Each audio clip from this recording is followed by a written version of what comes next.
Perfect. So now we're 30 seconds to start. We're on the new stream. We got everyone in the booth helping us out here, getting it all set up.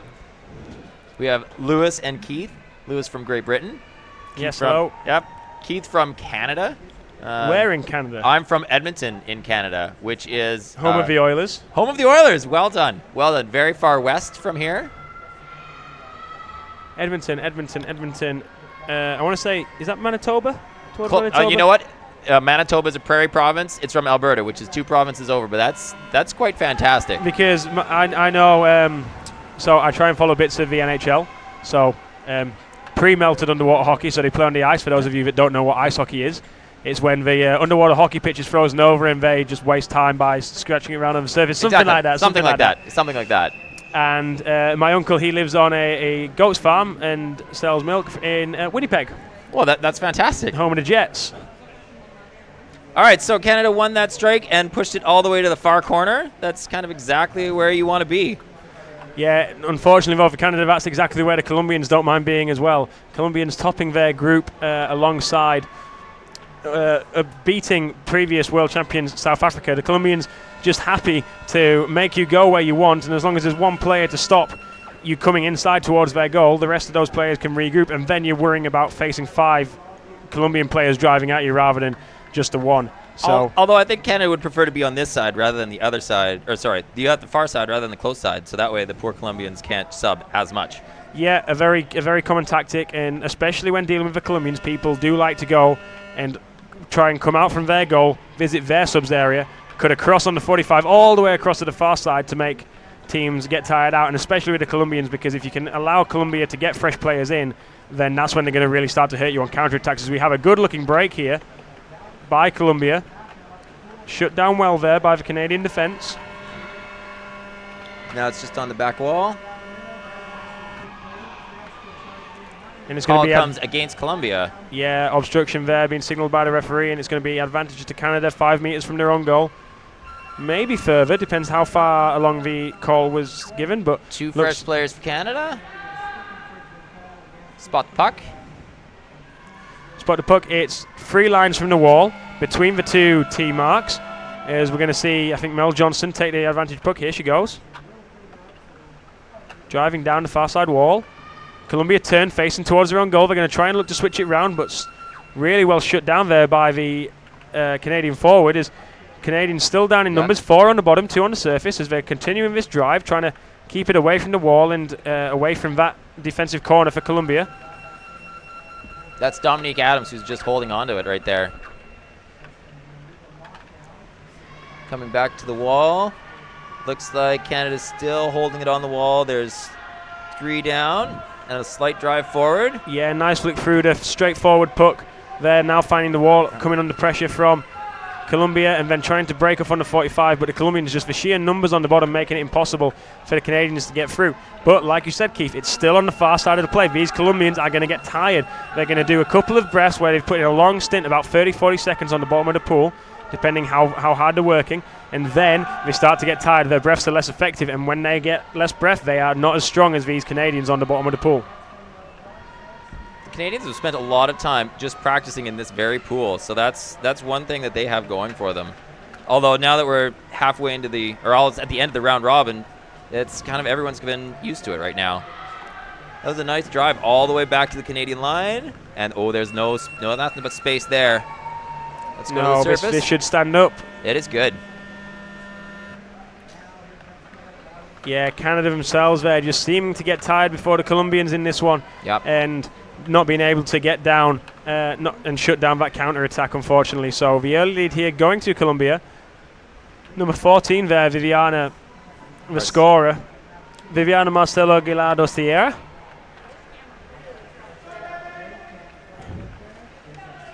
All right, so we got the putt down. Got 2 hands up, 3 hands up. We're ready to go. That would be Kati going for the strike.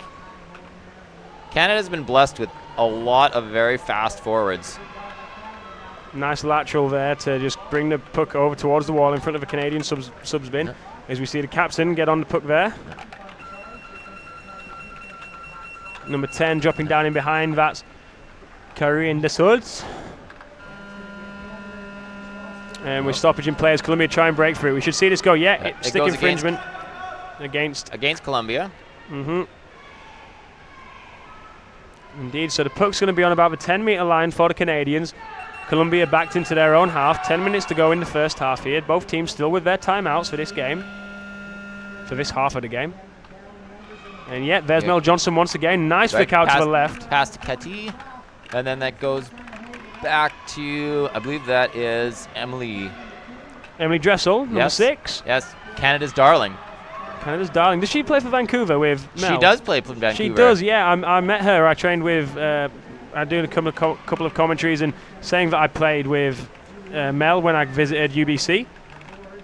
This was a year ago, visiting UBC when I met some family friends on Vancouver Island, and then coming across to the mainland and playing in that ridiculously deep 5-meter, 6-meter pool that they have there. It's a bit.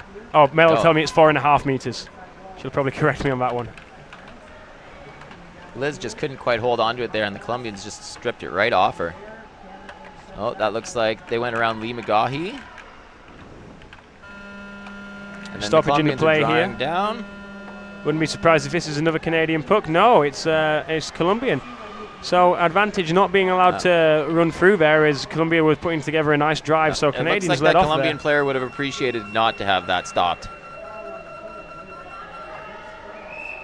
All right, so we're right in front of Canada's goal. Let's see if they can stop that one. Timeout though for Canada, just trying to settle the nerves. They've gone down 1-0 here, and the coach is trying to say, hey, let's just slow down our game. Don't get drawn into what the Colombians are doing. Let's play our game, or this is what we're going to do to try and do something a little bit different. This is an excellent time for a timeout. Right, you're sitting in front of your goal. You're about 3 lines out. You really want to just sit down and relax and play your game plan. Unless you're Colombia, because you do some breathing exercises, just dropping under the water, dropping back up, dropping down, dropping back up. Now, that's my mum commenting on this and saying that my uncle doesn't have any goats anymore, just sheep. I don't know if my grandma Jennifer's going to be watching. She says the feed cuts out where she is in Winnipeg, not the best coverage on the farm. Let's see. Nathan Peel there, lining up, referee number 16. Opposite Jean of Belgium, and trying to get a read on who that is towards the back, but can't quite tell. Colombia is electing to try and go round to the left side of the Canadian defense. Yeah, and it's just right in a big scrum. Oh, looks like there's a really big swing coming on right now. Yeah, I found it really interesting. So one of the, I think I was commentating with Caleb and Jordan a couple of days ago, both. Sorry, I'll just stop as we have. Oh, great! Renee just goes and brings it out. Yeah, brings it out there, but the Colombian player just that bit faster. But we have a stoppage in the play, so it's going to get stopped here, and it's an illegal knockdown. Oh, it goes against Canada. Yeah, that's a bit of a harsh call there.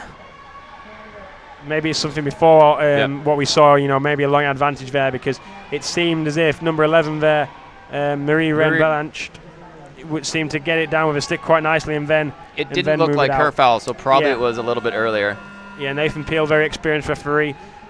One of the assistants, him and Rui from Portugal, are assisting Vera, who is the designated chief referee of this competition. Oh, and they get it all the way to the wall. That's not bad. I think Canada has to be fairly happy with that. There's a couple of fouls called, and they managed to get it all the way to the wall. Yeah, and now they get their turn. Illegally controlled. I think I'm going to have to start using the different terminology. So, illegally knocked down, more of a defensive term when a defender knocks it down with something other than their stick, and illegally controlled if it's an attacker who gains control by knocking it down. A bit easier to follow there, and you're able to tell why it's knocked down for which other reasons is. Mel Johnson once again takes the puck forward, 90-degree lateral to her teammate as she tries to take it down the wall and rush straight at this Colombian defense, but they turn out of it and they're going to do a backline switch here, coming off at 45. Yeah, it's with the centre back, and it's now out to the fullback, but a bit of a flatter pass than that fullback would have liked as she heads towards her Canada did a real good job of basically, they tried to swing that around, and Canada just let them swing and took up all the space. Yeah, I just watched the team from Argentina, and they weren't trying similar things, but they're undoing against the Great Britain team. Oh, that is a beautiful breakaway. The speed of the forward line, who were able to cut out bits of moves like that when they tried to open up the play and just try and catch up to them. And it's a very similar trait for the Colombians. They move as a pack, and they move with that support all the way down the pool, whereas you're more likely to see Canada, who are going to be able to put in some swims and really stretch the play. And it's once you stretch the Colombians out and create those gaps which aren't there when they're all set like this, that it's better. So you'll see these Colombians defend these set plays, these advantage puck situations with 4 players, and they'll do it comfortably because they train like that, and it's just discipline of keeping it out and dealing with it. So they'll get a 1-goal lead and try and stick to that, and it's really up to the attacking teams to try and create the space and stretch the play as much as possible. So maybe we're going to see more of that from Canada, stretching the play and going from right to left and just not letting the Colombians get settled on defense. That last advantage puck, the Colombians did a real good job of staying down longer. Canada tried 2 or 3 things, and then when they went up, there's a breakaway. And it's come out now to number 10. Number 10 for Canada, Karine Dessauds. Yep. And she's very now fast. In the last very 5-meter line. strong. Nice little turn, driving towards and the goal. Just stays down, not quite enough. Yeah, number 7 there, Natalia Perez-Donkel, who comes in with the tackle, saving it on the goal. Looking at Nathan Peel, the referee above the goal. Yep. And it's Foul signaled. goes for Canada. Yeah, so this is great pressure here. And it's these situations where she did a really good job of just staying down. That extra effort, the second or third play, really. So Great Britain were playing one of the first games in this competition against Colombia, and Colombians won that 1-0, just being able to put up a really, really secure defense. And it's going to be very hard to break down. Nice, far side. Yeah, going around right. Renee. Back into the centre, needs the underside flick to go towards the goal. That's in. And it's in! Yes, Canada with a goal here, looking to see if it is going to be valid, if there was any foul in the build-up. The referee seemed to agree. It is good. Tied it up. And it looks like it's number 9. Is it number 9? I think this is Mel Johnson's number that's going to be coming up. It's going to be either Mel Johnson or... Yes, it is. Hey, look at that. So Mel Johnson, the experienced player, this her 9th or 10th World, she was telling me a few months ago before coming out here, when she came to the ACC's championships and was trying out the pool, and frequent visits here, as you were saying, to get used to the depth. So Mel's game on. Just been a fixture in the underwater hockey community in Edmonton, or in Canada. Another strike win from Canada. Yeah, very good. They moved that really well all the way to the side, and they're kind of just in the channel. That's exactly where they want to be. But yeah, that was great work as well. I think the full credit of keeping that goal alive goes to Marie Renee, who, as the puck's coming off the goal tray, she's able to get her stick on it and force it back into that melee and just not let those Colombians get set. And that's where the play came from, because there was a gap. Mel saw a gap, she executed the flick, got it through the gap, backed up the play herself. It went in first time, but that was just because it was shifting out. The Colombians already trying to come out to the side, and Marie Renee just keeping it. Marie Renee does a great job of taking up space on the bottom of the pool. Like, it's really hard to get the puck off her, and she just manages to put it in the right spot. We have an equal puck. So do you play in Edmonton then? Do you play for the team? Yeah. I probably played against you. Did you play in Vancouver for the 2017 Canadian Nationals? I did. Yeah, I was there. Did you know that? I didn't know that. We certainly were not in the top end of the bracket, so I don't think, if you played me, I was not very noticeable. I don't think I played you, but I think I reffed a few of your games, and I said it was really noticeable, and it was very good that you had a decent, you had about, I don't know if you had 10 or 12 players there, but you were giving some of the young ones about we had a couple, 14 years old. I think some of the kids were in your team. We had a young lad from Calgary. Yeah, and it was just nice to see that young people, very mixed team, but giving those guys a chance, and them. I think some of the older guys in your team relieved that when they spit the puck out, there's a young set of legs there who's willing to swim. It was very nice to have one extra set of lungs. We would have been happy with 2 or 3 extra sets. Yeah, some good games. I think I refereed your game against Toronto. That's the game that I sort of remember being in. But I refereed the final there with Daryl Brambilia and Joseph, who's playing in the Canadian Men's Elite team. Canadian Men's Elite team were a really, really strong performance this morning. They only lost by 1 goal to reigning champions Australia. That's quite fantastic. I think they'd be really happy with that. Oh, they will be. I mean, they were penalised quite heavily because Richard was sent out, and a couple of others. And that was my first glimpse of Richard when I was at that Canadian Nationals, and the work that he's able to put in the way he can just create something out of nothing for that team, whether it's getting out of a hole in in defense or creating a good move on offense. And his stick handling ability and coordination is just incredible. But Jordan Fries as well, the captain, doing an incredible job of leading that team at such a young age. Playing at, he was coaching the U23s, I think. Yeah, he's coaching the ladies. U23s. Yep. So he was there out in Tasmania. We're about to get underway here once again.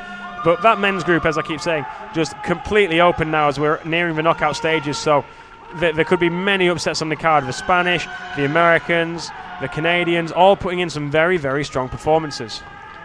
Just a scrum right in front of the net, or basically in the corner of the net.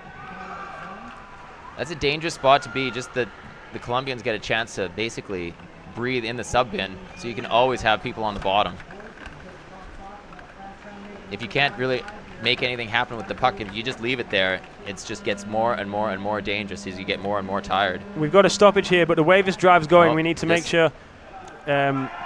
We're hoping that Canada can either push to get the goal before half-time and take a 2-1 lead, or just making sure they don't concede, because the psychological advantage would go back to the Colombians, and we saw just how comfortable they were being pressed in defence. And maybe the fact that they're coming out and playing a bit more now is we're gonna see some more of those spaces, because we've got to take a few more of the advantages that they get. So you got number 8 there, Lee McGaughy. Lee McGaughy's played for, I think, 3 different Worlds teams. Comes from, or has played for South Africa and another, and Canada. Oh, interesting.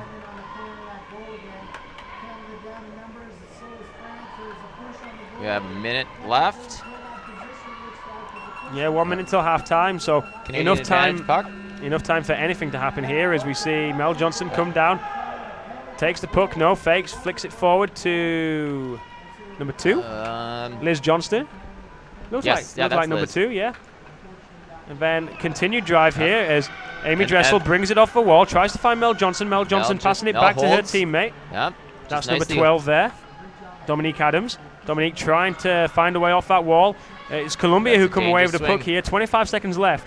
So that's enough time. That's plenty of time. Yeah, even a professional foul here would be enough to secure it for the Canadians not to concede before half time. So we've got 15 seconds, and the Colombians in the center of the pool where they want to be. With the support then, and defender needs to come down, needs to get time perfectly here. Oh,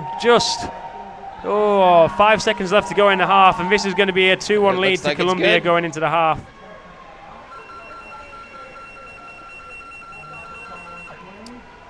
And there we have it, half time. So, as I was saying, not the time when Canada needed to concede, just needed to sort of manage the game a little bit better, or as I say, just knowing what time it is and maybe doing a bit of a professional foul. You might start the second half down.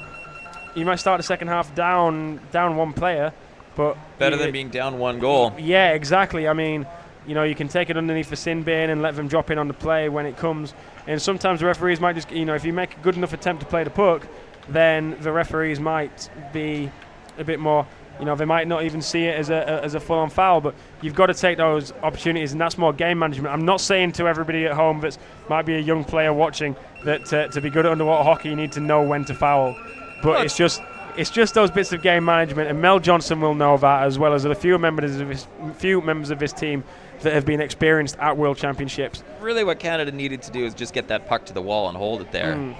Especially when you see it coming to roll back into your end, to be able to get down, stay down. If there's only 20 seconds left, you shouldn't be spending time going up and down breathing. You can go down and stay down all the way until the buzzer goes. Yeah. So get down. Like if you know there's only 20 seconds left, get down, stay down, move it all the way to the edge. It was more the fact that it was good to see the Colombians, who had the territory initially, trying to bring it off on the 45 and head towards the Colombian goal, putting them under pressure. So that was good to see.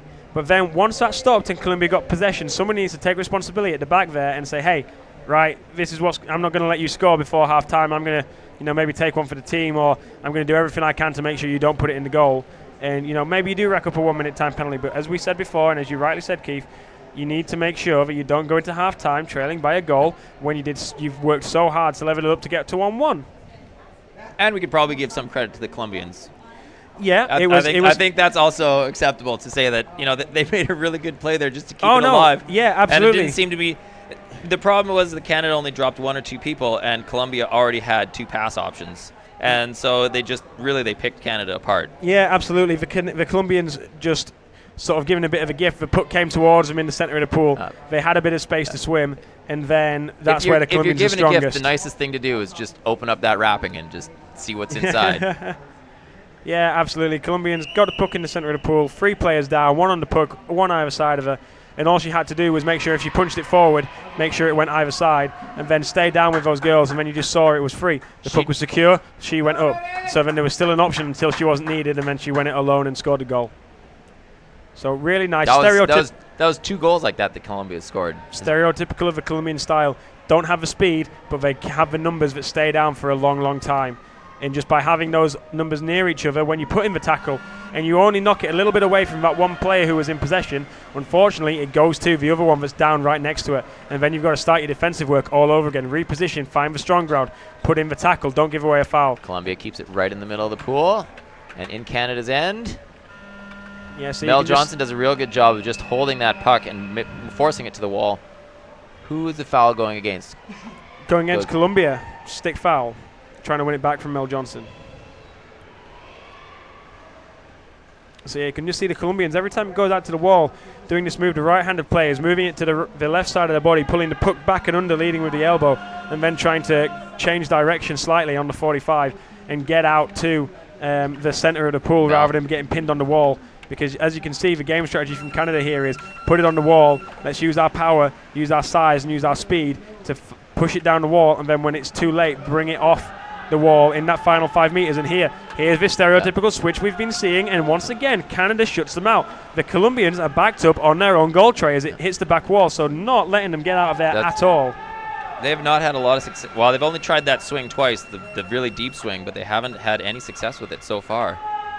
No, a lot of the nations here, especially the Australians, the French doing it from time to time, but it's a very stereotypical Australian move. But with the lack of speed here by the Colombians, they're just not able to quite get across to that side of the pool in the same time that the Colombians, who are the forwards, have obviously been briefed. If it's on the right wall and you're the left forward, you're watching for that switch. If it starts, you need to get down, not to the person that's going to get it next, the person that's going to get it last. Don't let them come out. Because the person in the middle, if they're under no pressure, they'll release the puck to where it needs to be. And if they don't, then they're staying in the centre, and somebody, the centre for Canada, should be cutting it out. And it just proves how effective it is as we have another advantage puck to Canada, and it's fired in now. Ends up back in the corner. Good job by Colombia just to keep that puck right where they want it. Oh, sorry, the graphic coming up on the screen, it's not quite gone down. I just saw it come up there, and it's a goal to Sara Usago Uribe, and I was thinking that was a pop-up for the foul count to see if somebody was on the side, but just mistaken there. My apologies. It's not a problem. We have one more foul. And all 6 Colombians down on the ground. Looks like encroachment here. Advantage being played by the referee on the far side, Nathan Peel of Great Britain. Anton Williams, another one of the referees in there, number 8. So Anton's looking for number 11. He's just signaling there. The closed fist, if those of you don't know watching at home, when a referee comes up and holds a closed fist, the fist counts as 10, and then all the individual fingers, they count as 1. So to be able to do 15, you do a closed fist and a 5. And that's the communication that we have. My favourite number at the moment is 20. I'm hoping to get the number 20 referee cap off one of the New Zealand boys that's wearing it, and that's because 20 is the highest number you can make with 2 hands, because you can use 2 fists for 20. And a lot of my underwater hockey friends know, Mel included, that I'm trying to get 15 completely different sets of kit as we have a nice drive, nice flick and chase, low flick and chase, not a dangerous flick there.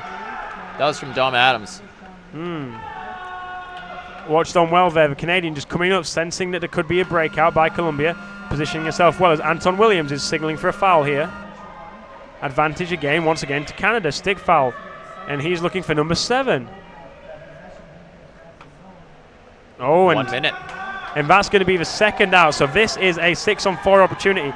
Best chance of the game now for Canada to get back in this game. But like I said before, Keith, at the start of the day, Colombians do not mind defending the puck whatsoever.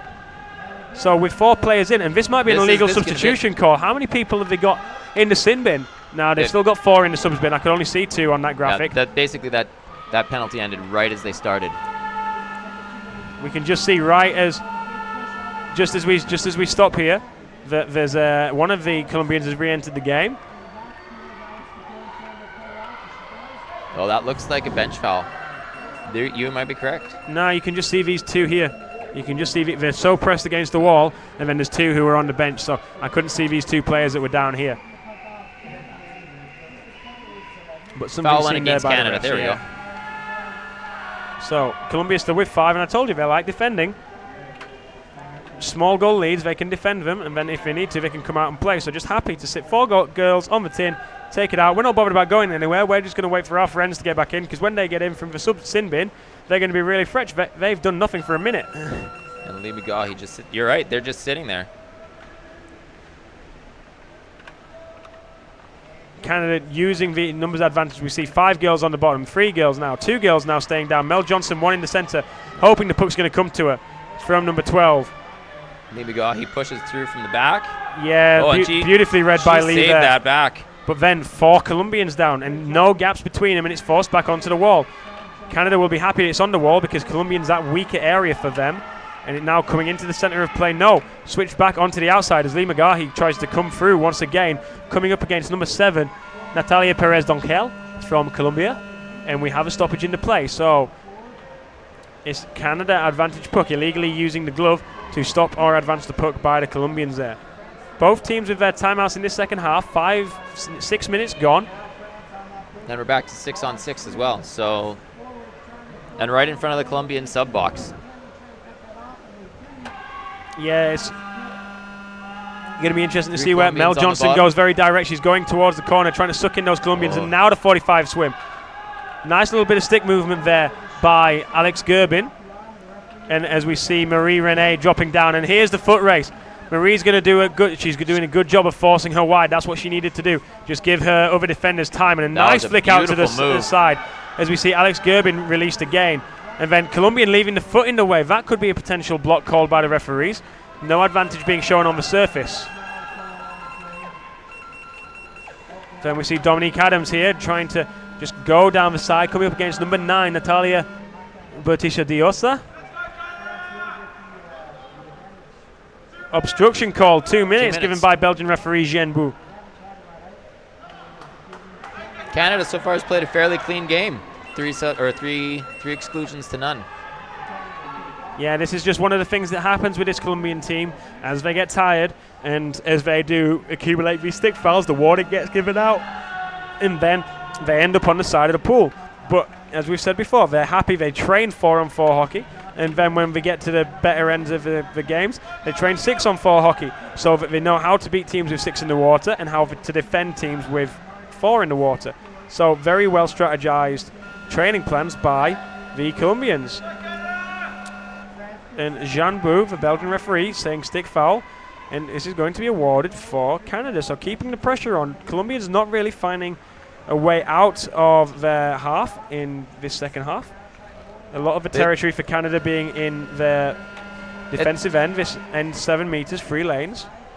It has to be frustrating to be able to move the puck into the opponent's end, but not being able to score. Oh yeah, absolutely. You'll see. You can sometimes find it really typical if. Oh, there's a nice little breakaway. Yeah, just needing to try and find a bit of obstruction there. Trying to drive it in on the far tin, and we can hear the Canadians above us just screaming in support for their elites. I think if they beat Colombia, they might even go towards the top Canada in the group they've been playing in.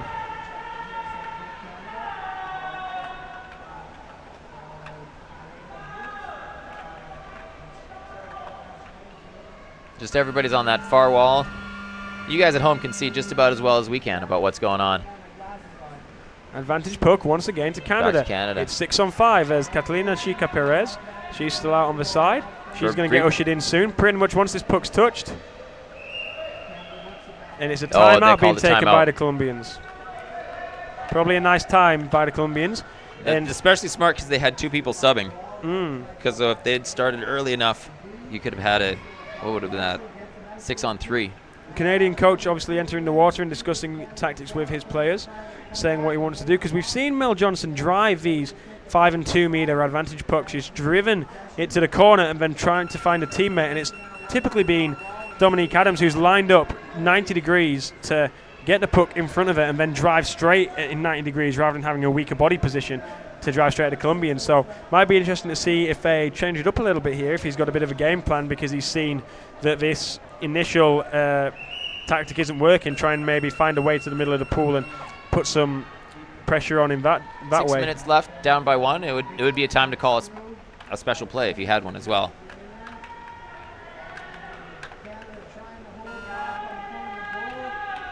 Here we go. Still the same thing. Flick onto the back wall. Nice flick onto the back wall. Colombians going to have to make sure they don't give a foul here as they try and advance. Nathan Peel watching on, but we see Anton Williams come to the surface, and there's been an advantage given. Advantage given by 2 referees, Nathan Peel of Great Britain and Anton Williams of New Zealand. And now we have a stoppage. And Anton Williams is pointing at who he needs.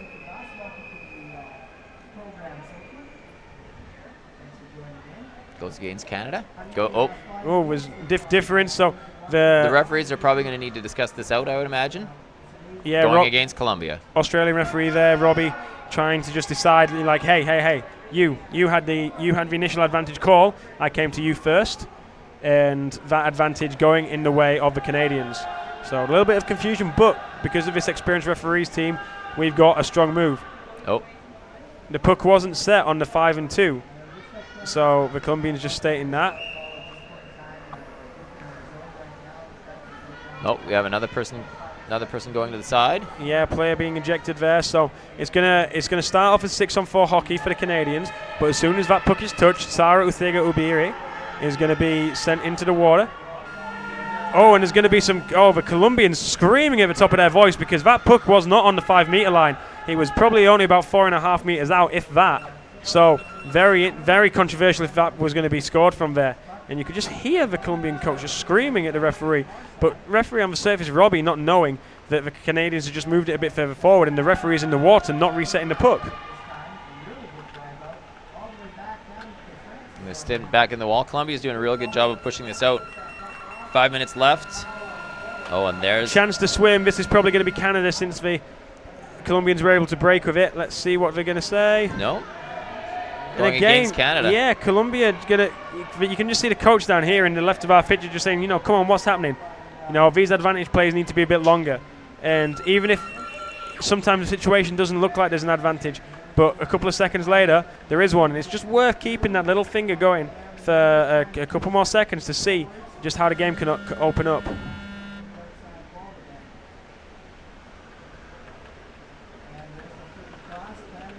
That's a slightly dangerous swing play. You're kind of still in your third. Yeah, it's not worked all game for them, and they're still in their third, as you say. Canada pressing them out as we have number 3 there, Alex Gerbin. And Mel Johnson just not doing a lot of work, but doing enough to put it back onto the corner, and then making the rotation with her defender on the top. As now we see Mel Johnson come back down. 5 players on the bottom for Canada. Chance to try and turn as Alex Gerbin just trying to get between the gap that Colombians were creating, and Mel Johnson doing the job of shutting down that Canadian move. Very experienced head on her shoulders, just knowing exactly what to do to be able to reset for her girls. There's now Dominique Adams just trying to find some space to move. Alex Gerbin once again as number 1 is just streaming in the center of your picture, but Alex Gerbin is dispossessed. And Colombia pushes again. 3 minutes left. Colombia's doing a great job of just holding possession at this really crucial time for them. Yeah, that's all they really need to do, keep in possession when you've got the lead. Very similar style to the Italian soccer team. Just get a goal and then defend. And the best way to defend your own goal, get it close to the other team's goal. Oh, and look, they have so much space. There's 2 on the bottom. That'll be good. Yeah, they just rolled through Canada there, unfortunately, and just the way they had the more bodies down there, and being able to drive from the back because it was on the substitute side wall. Yes, Canada getting the players in, coming in on top of the play, but the Colombians, you just saw them coming down. They were underwater and driving towards where the puck was, and that take there just to come off on the 45, really well timed. So Colombia's had great patience this entire game, just to basically hold it. They haven't gotten stressed at all, and then when the opportunity presents itself, they just casually swim it in. Yeah, so just, as you say, patience and planning the time. And that was just one move that was initiated. As we almost have a false start there by the Canadians. Chief referee allowing them to get back before starting the game again. So one player just, they were being told, I think, by the coach for game management, just keep the puck down that end. If you keep possession of the puck between a couple of you, then we're going to run this clock down, and then the Canadians are likely to get drawn into fouls through desperation. But then one of the goal scorer there just seeing the gap open up and taking it upon herself and say, right, I'm going in on the 45. She saw a player outside her who was going to contain the play if needed, but now we have an advantage puck to Canada. They trail by 2, but we enter the final 2 minutes of the game. Canada needs to score they need to score 1 goal a minute. Let's just see if they can get on that pace. That's a really aggressive pace to score. But Canada, it was Canada who had the timeout earlier, so Colombia taking their timeout now. So it's a timeout for White. And I was thinking that maybe...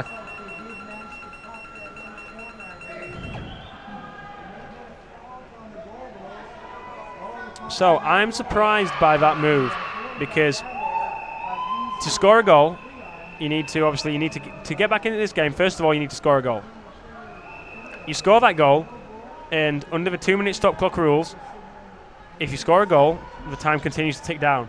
If I'm a coach in this situation, I'm playing more time management than anything else, because if I've got 2 minutes to score 2 goals, I'm all right. If I score 1 goal after 30 seconds, then I've got 1 minute to score 1 goal rather than 90 seconds to score 1 goal. I don't know. I think I'm making it a bit harder of a task for my team on the bottom. Does that make sense? You think that Canada should have called the timeout immediately after their goal? Yeah. So you need Canada to continue to push on and try and get that second goal, because then if they get that second goal, you can use your timeout to make sure that there's more time left on the clock. Your girls have a bit more time to recuperate, to take the air into the lungs, and then they can come out all guns blazing for that final 90 seconds, as opposed to having to quickly reset, take a few short breaths before these referees turn the game around quite quickly, and then go again with 60 seconds to go and being a little bit more tired. So Columbia's just holding it in their corner. Just a bit more game management. As you can see, we're already down to 90 seconds, so if there is to be a goal, then it's looking like 30 seconds will be left on the clock. 30 seconds to score, 30 seconds reset, 30 seconds to see out the game.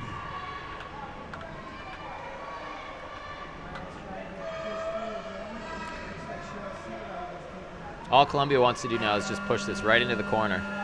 Touch. That's exactly what they wanted. Yeah, I think... They're just going to sit there now. I think the 3 Canadians Colombians down, just waiting. Canadians needed to change those tactics on that advantage puck, because the way, maybe if it was more centrally, yes, choose a side to go out to, stretch the play of the Colombians, but just the way that they've sort of do something. Yeah, nice put on the inside, but it's into the centre for Colombia, and here we're going to see a similar break to the first 2 goals that we scored. But this play is really starting to stretch it. She's going to go right to the corner and hang out there. Wait for her backs to come.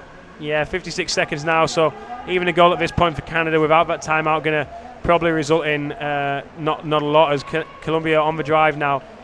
Canada still need to keep them out to make sure that there's the positives taken out of this match ahead of tomorrow's group games, and just flick towards the play there, and we have a stoppage with 35 seconds left on the clock.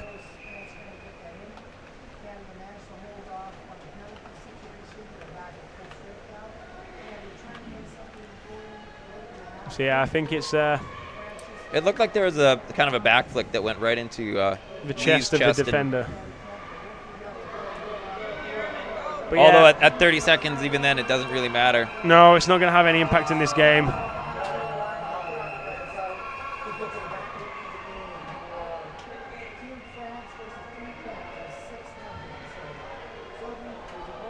If it's a dangerous shot, and does that penalty go forward to the next game? Like, do they have to start their next game short? No. So any fouls that are accumulated or any warnings from this game, they just get eliminated through to the next game. It's not like such a long championship, because obviously the effect of having a player removed from the water in one game to be seen. And if it was having a big effect on proceedings, then yes, maybe. And it's interesting to see how long these referees are deciding to take over this foul, because as a referee with 35 seconds left to go, you're looking at... Oh, it goes against Canada. Yeah, it goes against Canada. Look at that. Apparently the Canadians did something naughty. Maybe they gloved it down the back wall if it was a right-handed player trying to clear it, and just saying it's outside the 3-metre line. But it's good to see they are still reffing with the same sort of responsibilities towards the end of the game. But 35 seconds left to go, and a 2-goal lead. It's very unlikely that Canada are going to get back into the game. So just wait and see. And this will just be... Canada's just going to just hang out just right there. Yeah, I wonder if she's leaving enough access to the puck because she put her whole body over the top of that puck bed. Still going, still going. Yeah. Canadians just trying to hold on to it. Just 10 seconds left. And I don't think any of those Colombians can really move Dominique. No, and I think it was very interesting to see these two teams with very different styles. Game came really close for a long period of time, but then that sort of third goal by Colombia just really making the Canadians come out and play, but not be able to capitalise. I think this match was won and lost by the execution of advantage pucks, because Canada not really able to execute on the majority that they got, and they had a lot in their 5-2 sort of area, and just always seemed to go into the corner, and then with the Canadians lining up down that back wall, the Canadians sort of happy to defend in that sort of manner. So I felt it was more of an execution game where Colombia just was very patient, and when that opportunity presented itself, they just had just a really long breakaway, and Canada couldn't stop that because they weren't ready for it. But it's one of those where they say, you know, you go in football, American football here, when you go to the red zone and you're presented with an opportunity, you want to be scoring touchdowns, not kicking field goals. If that makes sense to you as well. That does make sense to me. Unfortunately, Canada couldn't even make a field goal on that one. Yeah, unfortunately. I mean, I don't know what's a field goal in underwater hockey. I mean, just maybe getting a penalty or just moving it to the centre. But no, a good game, and I think this women's team from Canada will have some good confidence going into the next round. But it's going to be interesting to see who they face. Those results will be on the website and updated as soon as possible. I'm not going to try and hazard a guess as to who they've got because I can't get my head around it. No. I've not had enough sleep. I can barely remember that today is Tuesday. It is Tuesday, right? It is Tuesday. It is Tuesday. Yeah, very good. So it will be online. You know what? We will be here and we will be talking about whoever we're talking about. Yeah, I'm sure. And you should come back and listen. I'm sure that I'll have some more information on the later games. I'll be back for. I'm going to have a couple of games off because my voice is starting to go. Oh no, I'm not. What have I just done? Okay, so there's Court 1. We've just had Masters Women. We've had Women Elite Colombia against Women Elite Canada. I'm going to take a 1-game break, and then I'm going to come back for Masters Men South Africa and Masters Men Canada, because that's going to be a really interesting matchup in that Masters division. And then for everyone who's listening in Great Britain, I will be back doing a double header there and doing the Masters Men Great Britain against Masters Men USA. 2 really exciting matchups, Keith. So I'm just going to go and see if I can go do one quick interview out on the pool deck. Yeah, no problem. See you later, pal. Thank you very much for joining me, although I think I kind of joined you. So hopefully see you again in the commentary area a little bit later.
The Colombians are really good. They're the top-ranked team in our pool right now. So we knew it was going to be like a battle. I think we did well. I think we did well. Yeah. Okay, more importantly, how do you feel about the fans? I love the fans today. What about that fan? Ah! What are you doing here? Oh. Yeah. So one of Dom's best friends just flew into Quebec to see her. How did she get here? On a plane, Dom. She got here on a plane. Good job.